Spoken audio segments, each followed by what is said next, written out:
Good evening, friends, and welcome to this press briefing on the forthcoming Forum for India Pacific Islands Cooperation Summit, which is going to be hosted by India in New Delhi. We have with us today Secretary East, Mr. Anil Vadva, and Joint Secretary South, Mrs. Monica Mohta. And what will happen is Secretary East will first give you a broad overview of the elements of the FIPIC summit, and after that we'll open up the floor for questions and answers. So with that, the floor is yours, sir. Thank you, Vikas. Dear friends, India is hosting the second summit of the Forum for India-Pacific Islands Cooperation, FIPIC in short, on the 21st of August 2015 in Jaipur. The first FIPIC summit was held in Suva in Fiji in November 2014 when the Prime Minister Sri Narendra Modi was there on a bilateral visit. And FIPIC was formed at that time with India and 14 Pacific Island countries as the members. So these countries include Fiji, the Cook Islands, Kiribati, Marshall Islands, Micronesia, Nauru, Niue, Palau, Papua New Guinea, Samoa, Solomon Islands, Tonga, Tuvalu, and Vanuatu. First, I'll run through the program with you.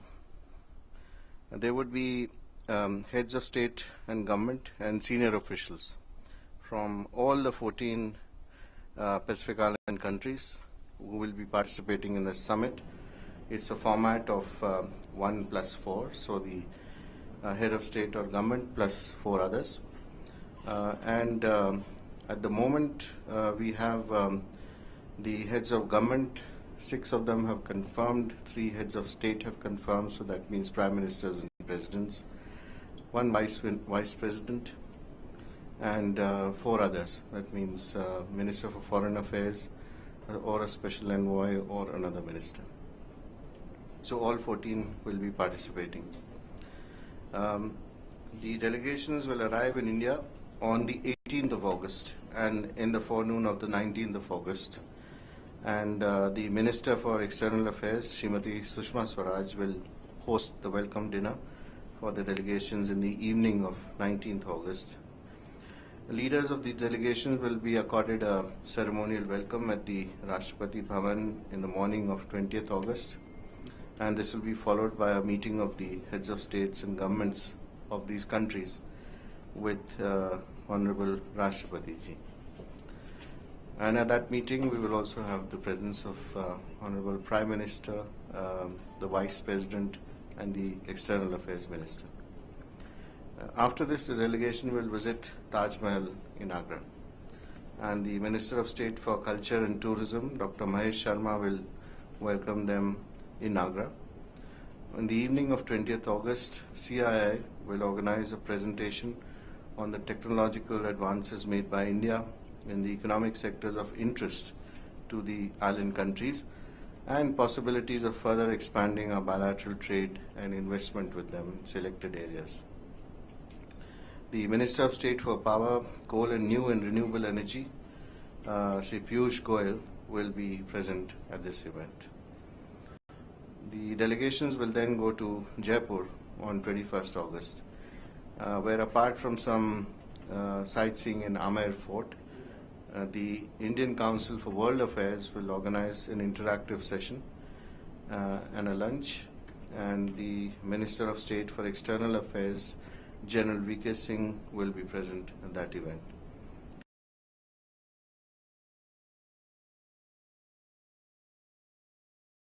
The Prime Minister, and this will be in honor of heads of states and governments and all the delegations members from the Pacific Island countries. They would return to Delhi around noon time on the 22nd and depart to their respective countries in the afternoon of 22nd or early morning of 23rd. So that's the broad program. A little bit about relationship with the Pacific Island countries. First of all, our relationship with these countries is excellent. We have very friendly relations, and we want to build an enduring and mutually beneficial relationship with all the countries of the Pacific region.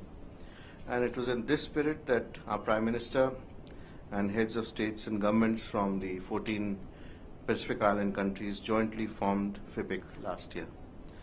The highest level of participation from most of these countries in the second FIPIC summit reflects sincere desire and a hope on the part of both India and these countries to further strengthen this forum. India has been providing assistance to the Pacific Island countries in areas of capacity building and infrastructure creation. And during the first summit, the Prime Minister announced a number of programs and initiatives, to further strengthen the. Give me a minute, please. To further strengthen the bilateral economic cooperation. The annual grant in aid, which is provided by India to each of these 14 Pacific Island countries, is now $200,000.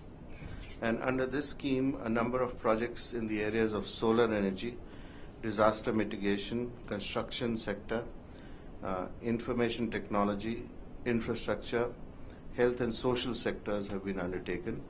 A number of Indian companies have participated in these projects. And as per the announcement made by the Prime Minister during the first summit, India has undertaken also a number of bilateral cooperation programs, most important of which is the training of diplomats from these countries organized by the Foreign Service Institute of India in New Delhi. In addition, various experts from a number of fields have visited some of the Pacific Island countries for capacity building. India is also providing 229 ITEC slots and 33 scholarships to the Pacific Island countries.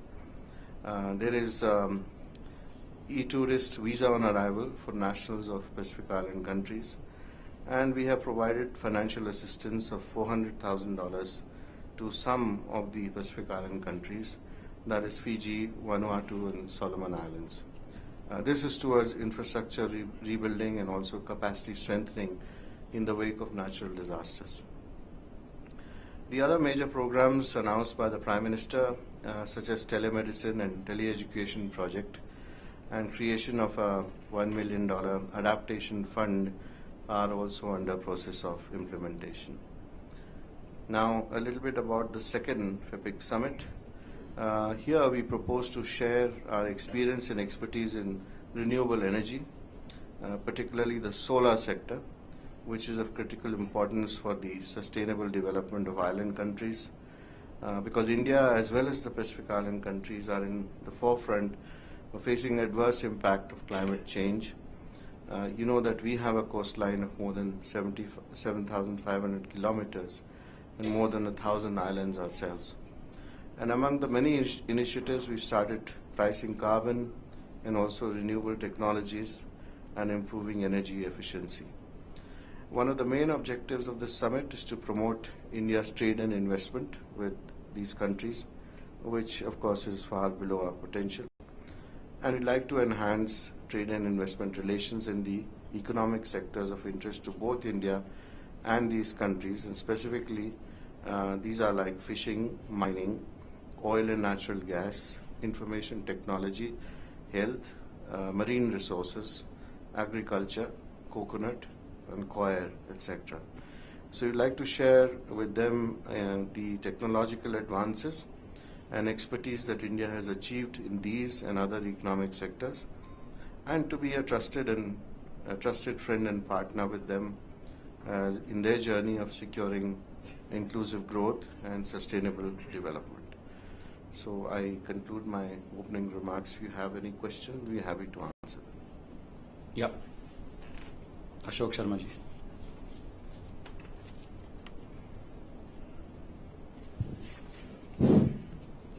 Sir,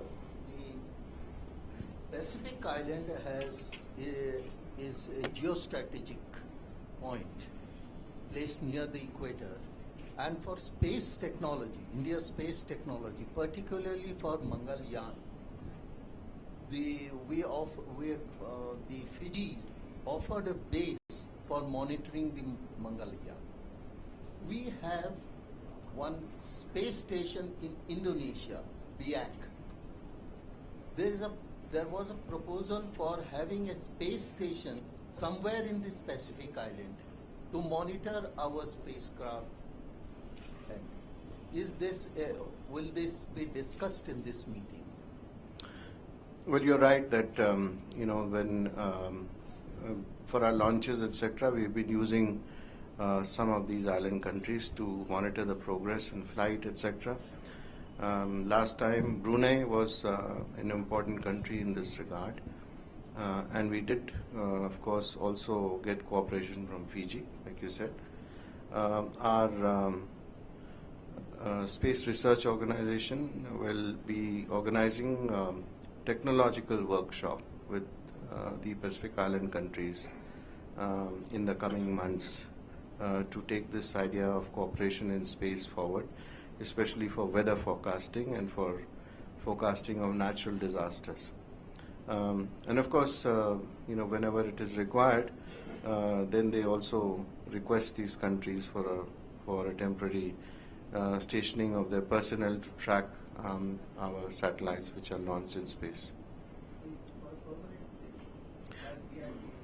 Yes, we have, as you yourself said, BIAC is something that we have done with the ASEAN countries, and it's a data sharing center. We also have one which is in Vietnam, and between the two of them, they serve the needs of the ASEAN countries as well as India.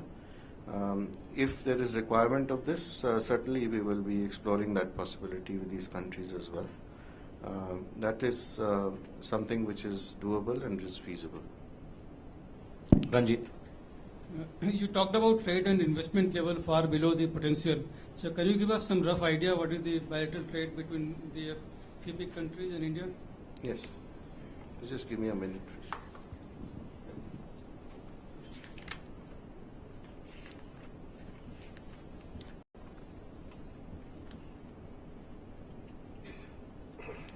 We have a total trade of about $300 million between the Pacific Island countries and India at the moment.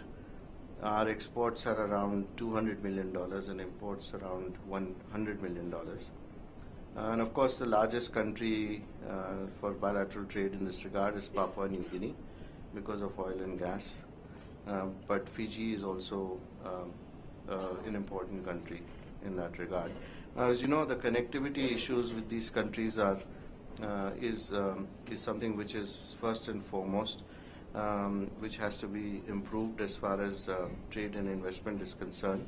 But of course, if there are companies from India which go and carry out projects in these countries, what we call project exports, then those, of course, can be done quite easily because there is a number of areas in these countries which on which they would be spoken to during the visit as well, where Indian companies can take advantage of the requirements of these island countries because of our specific expertise in this area.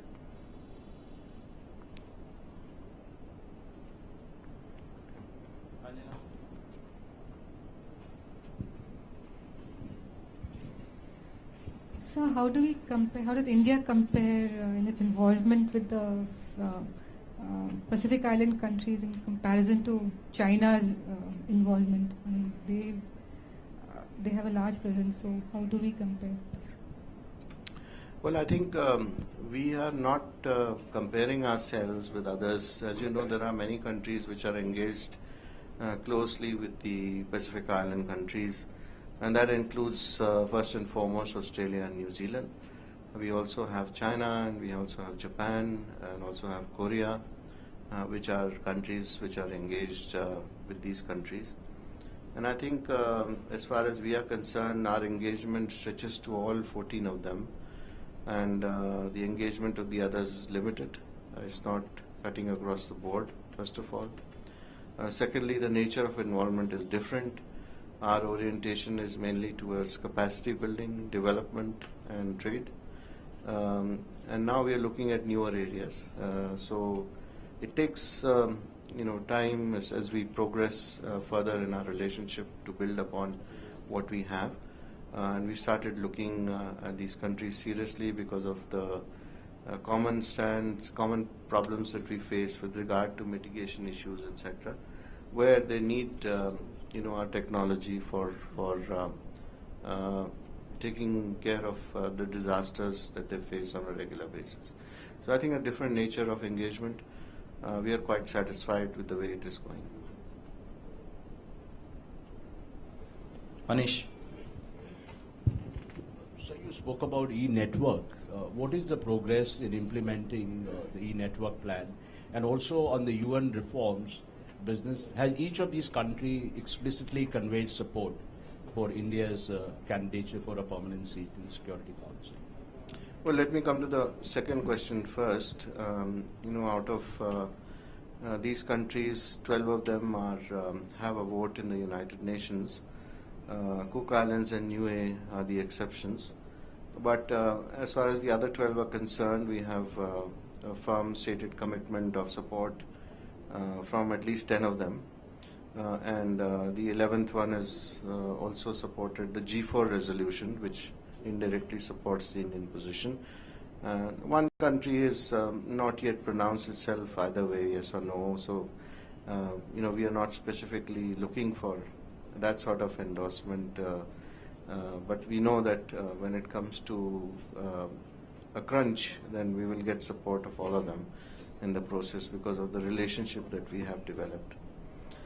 Coming to the first question, which is about what? I'm sorry. E-network. Well, I think I spoke about telemedicine and tele-education. That was something that our Prime Minister had mentioned during the first summit. And as a first step, I think what is required is capacity for them to have IT centers. So we are proceeding in that direction because most of these island states, the capacity itself is not there to carry out telemedicine, for example, and tele-education, unless you have a base for doing so and then expanding that base to include these activities. So we will be setting up centers in all the Pacific Island states over the coming 3 years, and that's a program that we have agreed upon.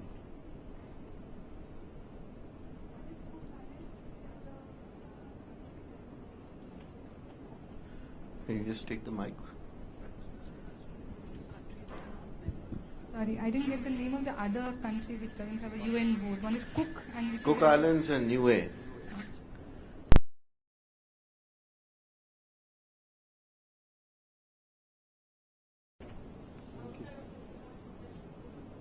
No, not outside of FIPIC.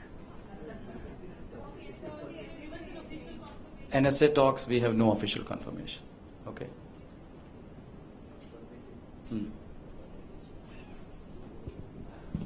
Just wanted to know which heads of states actually have confirmed so far. Yeah, let me just give it to you.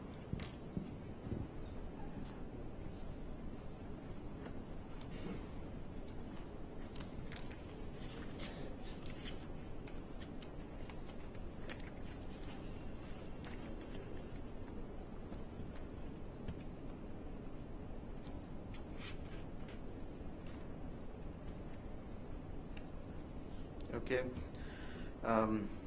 We have the Prime Minister of Fiji, and then we have the President of Marshall Islands, the President of Nauru, Prime Minister of Niue, President of Palau, Prime Minister of Papua New Guinea, Prime Minister of Samoa, the Prime Minister of Tuvalu, and Prime Minister of Vanuatu.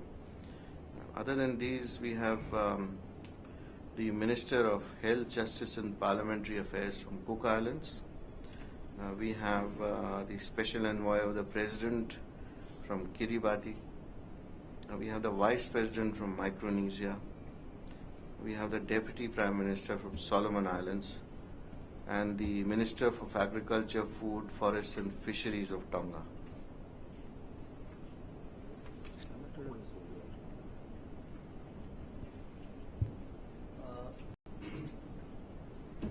There is an existing organization, the Forum for Pacific Islands, to which India is an observer.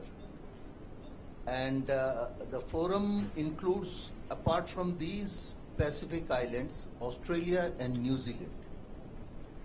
So our status there is as an observer, but now this is a summit level talks with this. So what happens to our earlier status with the existing organization? Good question. I think we are as you said, observers, and we take part in the deliberations, but and we continue doing that. And in fact, there is yet another forum which has been formed now, which does not include Australia and New Zealand, which is led by Fiji. So we are associated with both of them at the moment. But this is at summit level. Yes, our association is at summit level, and it's at and it's the FIPIC is actually at the summit level. The Fiji one? Yes, there is a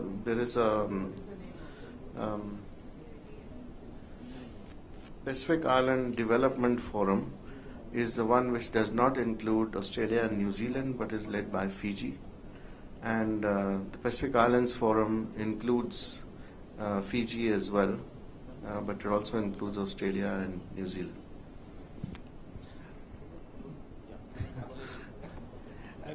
These are the countries which are very vulnerable because of climate change. So next year when we are going for climate change negotiations, do we have any plan that we will talk about these things with these head of states and heads of governments? And do we have any point of view for them? Yes, I think that's a very appropriate question, because all of them are disaster prone, so it's a high priority for these countries. And we are definitely going to talk to them on mitigation issues.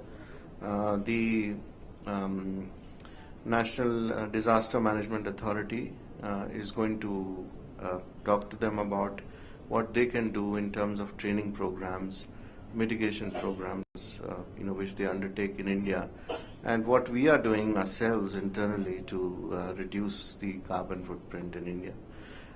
In connection with that, we are also going to talk about the issue of capacity building with solar energy, and that is going to save money in terms of the utilization of kerosene, for instance, for lighting homes in many of these countries. So there we are going to be helpful as far as these countries are concerned, and this is an offer from our side. No, we don't normally take out a joint declaration. Yes.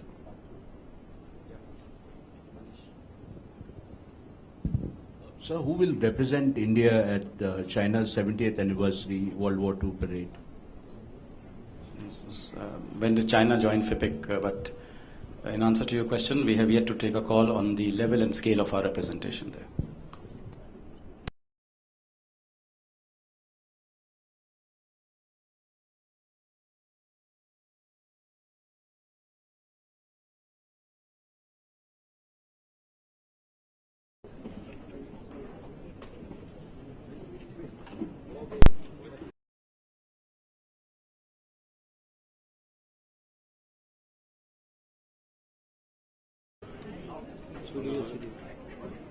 Studio na? Itu sih ada na?